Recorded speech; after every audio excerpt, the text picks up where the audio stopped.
በስመ አብ ወወልድ ወመንፈስ ቅዱስ አሐዱ አምላክ አሜን።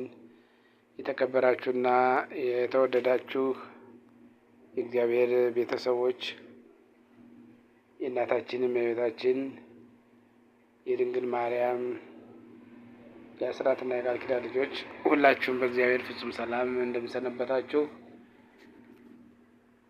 ለቸርነቱ ወሰን ደንበር የሌለው ልዑል አምላካችን እግዚአብሔር ከማንኛውም ክፉ ነገር ሁሉ ጠብቆ በእድሜያችን ላይ እድሜ ጨምሮ ለዚህ ሰዓት ለዚህ ጊዜ ስላደረሰን ስሙ የተመሰገነ ይሁን። ዛሬም እንደባለፈው ካለፈው የቀጠለ ትምህርታችን እንማራለን። ያው ትምህርታችን እንግዲህ ጤናችን በእጃችን የሚል ነው አብይ ርዕሱ እና ይሄ የምታዩት ፎቶ ብዙ ትርጉም ብዙ ጥበብ አለው። አሁን ይሄ የምታዩት እያንዳንዱ መስመር የሰውነታችን መስመር ነው። እዚህ ጋር ከታች ንባብ አለው። የኤሌክትሪክ ኃይል ስርጭት በቀኝም በግራም በአምስት ቀጠናዎች ይከፋፈላል ይላል። ባለፈው እንግዲህ ሰውነታችን በአምስት ጥንተ ነገሮች የተገነቡ ናቸው ብለናል። ውሃ፣ አፈር፣ እሳት፣ አየር፣ ስፍራ ወይም ስፔስ የምንለው ማለት ነው።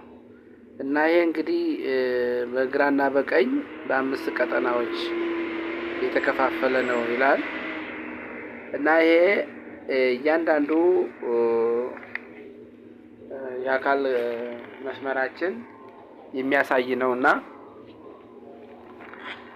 እንግዲህ ይሄ የቀጥታው መስመር በመዳፋችን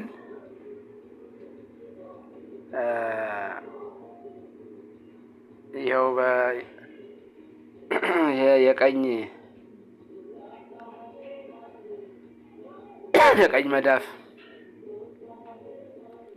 የቀኝ መዳፍ ሕክምና ለማድረግ በየቁጥሩ ዙሪያ ያሉትን ነጥቦች በጣት ተጭኖ ማሸት ይላል። ይሄ እንግዲህ እዚህ ጋር የሚታያችሁ ከሆነ እያንዳንዱ ቁጥር አለው።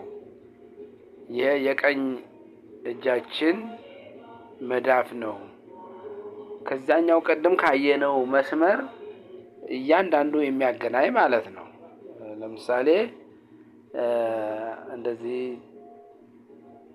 ዙም አድርጋችሁ ስታዩት እያንዳንዱ ንባብ ይሰጣል። አሁንም ጆሮ አለ፣ አይን፣ የተለያዩ የአካል ክፍሎችን እዚህ ጋር ይጠራልናል። እናንተ ዙም እያደረጋችሁ እያነበባችሁ ማየት ነው። እና እንግዲህ እነዚህ መስመሮች ይህ አሁን የቀኝ ነው። የግራ ደግሞ አለ። የግራ እጃችን መዳፍ ከተለያዩ የሰውነት ክፍሎችና የኢንዶክትራይን እጢዎች ጋር የሚያያይዙ ነጥቦች አቀማመጥ ነው። አሁን ይሄ የግራ እጃችን የውስጥ መዳፍ ነው እና ይሄ በዚህ እንዳለ ከዚያ ደግሞ የውስጥ እግራችን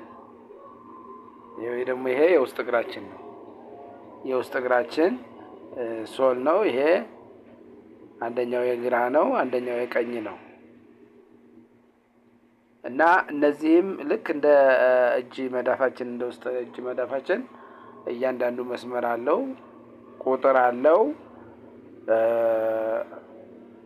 የአካል ክፍሎችም ተቀምጠዋል። ለምሳሌ በዚህ ዳር አካባቢ ትከሻ፣ አድሪናል እጢ፣ ቆሽት፣ ኩላሊት፣ ዳሌና ጉልበት እያለ የተለያዩ እንትኖችን ይጠራል እና ይሄ እንዳጠቃላይ በጣም ዝርዝሩ ሰፊ ነው። እነዚህ ነገሮች እንግዲህ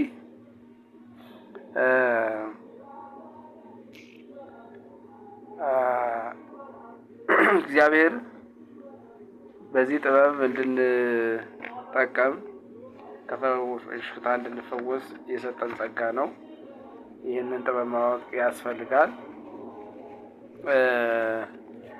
ምንድነው? በአንደኛ በፎቶ አንድ ላይ በተመለከቱት መስመሮች አማካኝነት ከህይወት ባትሪ ውስጥ የኤሌክትሪክ ኃይል ወደ ተለያዩ የሰውነት ክፍሎች ይሰራጫል። ሜሪዲያንስ የሚል ስያሜ የተሰጣቸው እነዚህ መስመሮች ከቀኝ እጅ ጣቶች በመነሳት በሰውነታችን የቀኝ ክፍል ይሰራጩና በቀኝ እግር ጣቶች ላይ ያርፋሉ። እንግዲህ በቀኝ በኩል ያሉት ከቀኝ እጅ ጣቶች ተነስተው እነዚህ አካል ክፍሎች በሰውነታችን የቀኝ ክፍል ይሰራጩና በቀኝ እግር ጣቶች ላይ ያርፋሉ። ከግራ እጅ ጣቶች የሚነሱት ደግሞ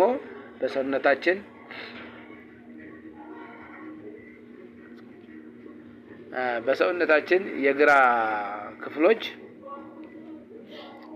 የግራ ጣት ክፍሎች ይሰራጫሉ ማለት ነው እና ይኸውም የኤሌክትሪክ ኃይል ከዳር እስከ ዳር በአግባቡ ከተሰራጩ ሰውነታችን ጤናማ ሆኖ ይቆያል። በአንድ ምክንያት የኤሌክትሪክ ኃይል ወደ አንድ አካል ካልደረሰ የዚህ አካል ተግባር ስለሚታወክ የህመም ስሜት ይፈጠራል። ሁኔታውም በወቅቱ ካልታረመ ደግሞ በሽታን ይጋብዛል። ለምሳሌ አንድ የኤሌክትሪክ መስመር በተዘረጋበት ቦታ ከተበላሸ ያ ቦታ ተፈልጎ ካልተሰራና ካልተጠገነ ሌሎችንም መስመሮች ያበላሻል። እንደገና የሚፈልገው አገልግሎት ሊገኝ አይችልም። ነገር ግን ተገቢው ኃይል ወደ አካሉ በአግባቡ እንዲደርስ ከተደረገ የተፈጠረው የህመም ስሜት ይጠፋና የታወከው አካል ተግባር ሊስተካከል ይችላል ነው የሚለው። የተፈጥሮ ሳይንስ አካል የሆነው የአኩፕሬዠር ሕክምና ሚና በገሃድ የሚያስተውለውም እዚህ ነጥብ ላይ ነው። ይህንን ባልመልሰው የተፈጥሮ ሳይንስ አካል የሆነው የአኩፕሬዠር ሕክምና ሚና በገሃድ የሚስተዋለውም እዚህ ነጥብ ላይ ነው። አኩፕሬዠር ተፈላጊውን የኤሌክትሪክ ኃይል ወደ እያንዳንዱ አካል በአግባቡ ለማሰራጨት የሚያስችለን ቴክኒክ ያስተምረናል። እንግዲህ አኩፕሬዠር ቅድም ያየናቸው መስመሮች ቴክኒካቸውን፣ አተገባበራቸውን የሚያስተምር ትምህርት ነው ማለት ነው እና የአኩፕሬዠር ሕክምናን ለመስጠት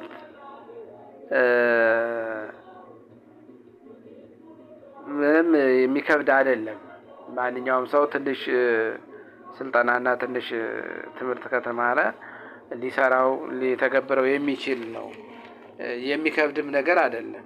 ብዙ የሚከብድ ነገርም አይደለም እና በሰውነታችን ውስጥ የሚሰራጨው የኤሌክትሪክ ኃይል መቆጣጠሪያ ሰሌዳ የስዊች ቦርድ በሁለቱ መዳፎቻችንና እግሮቻችን ሶሎች ላይ ይገኛል። በስዕል 2 እና 3 ላይ የተለያዩ ነጥቦችን አቀማመጣቸውን ከነዚህ ነጥቦች ጋር የሚያያይዙ አካላትና የኢንዶክራይን እጢዎች ተዘርዝረዋል ይላል። ቅድም ካየናቸው ለምሳሌ ከቀኝ እጅ መዳፋችን ውስጥ ያሉ መስመሮች፣ ከግራ እጃችን መዳፍ ውስጥ ያሉ መስመሮች፣ እንደገና ከቀኝ እግራችን ሶል ውስጥ ከግራ እግራችን ሶል ውስጥ ያሉት መስመሮች ዝርዝራቸው የትኛው መስመር ለየትኛው እንደሆነ ተቀምጠዋል ማለት ነው። አብዛኞቹ አካላት የኢንዶክራይን እጢዎች የሚገኙት በሰውነታችን የቀኝና የግራ ወገን ነው።